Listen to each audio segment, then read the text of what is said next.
Hello, my friend. I'm Grandpa Salah. Pull up a chair, take a slow breath, and let's learn something that makes the world feel clearer. Ready?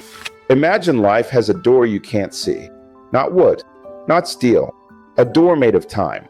Everyone who walks toward it carries something small, a slightly stronger lung, a tougher skin, a better resistance, an eye that sees a little more in the dark. Details you don't notice from far away. But when the road is long, small details become everything. Life isn't a theater with unlimited front row seats. Water is limited.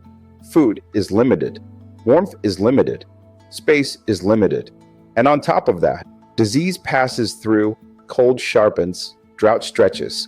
So not everyone who is born stays. And not everyone who stays leaves descendants. Look at your hand. Now imagine a bat's wing, a whale's flipper, a horse's leg. Different jobs, but beneath them, an underlying structure that feels like family.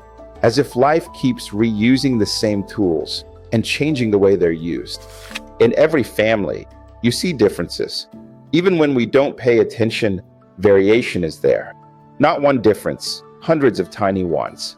And the key is this: some of those differences can be passed on. Now place the idea in front of you.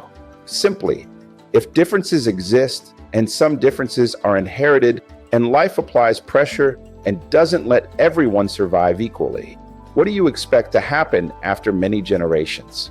Traits that help survival and reproduction spread, not because someone chose them with intention, but because their carriers stayed more and left more descendants.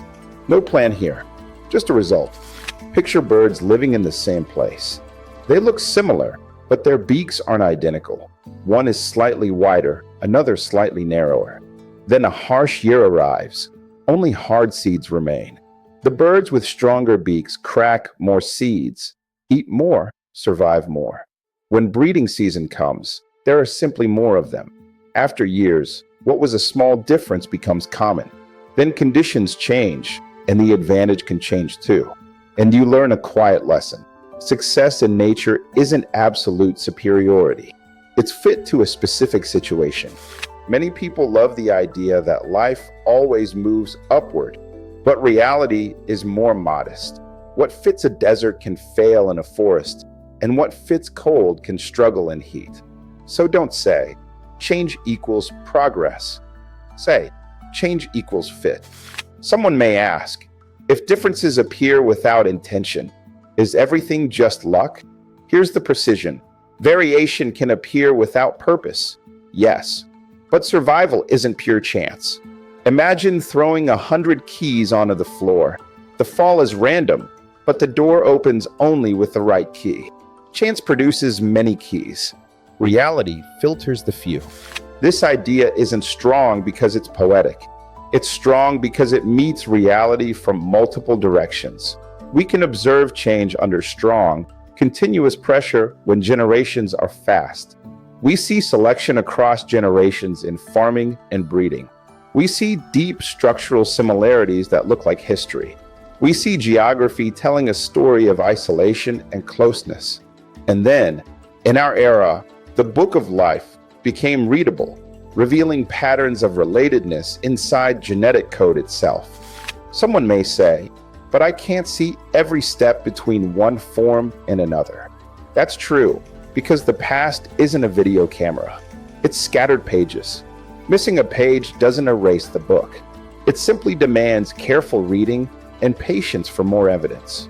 That is exactly what science does. It doesn't claim perfection.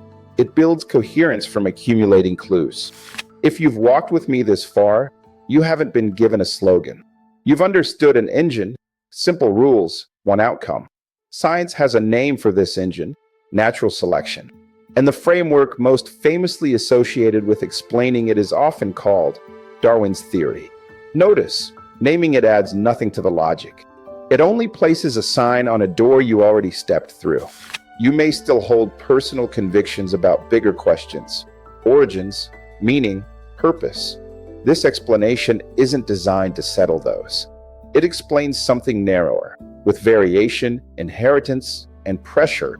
The logical outcome across generations is change shaped by reality, not intention. Life passes through a sieve, and small differences, given enough time, become an entire history. Thank you for spending these minutes with me.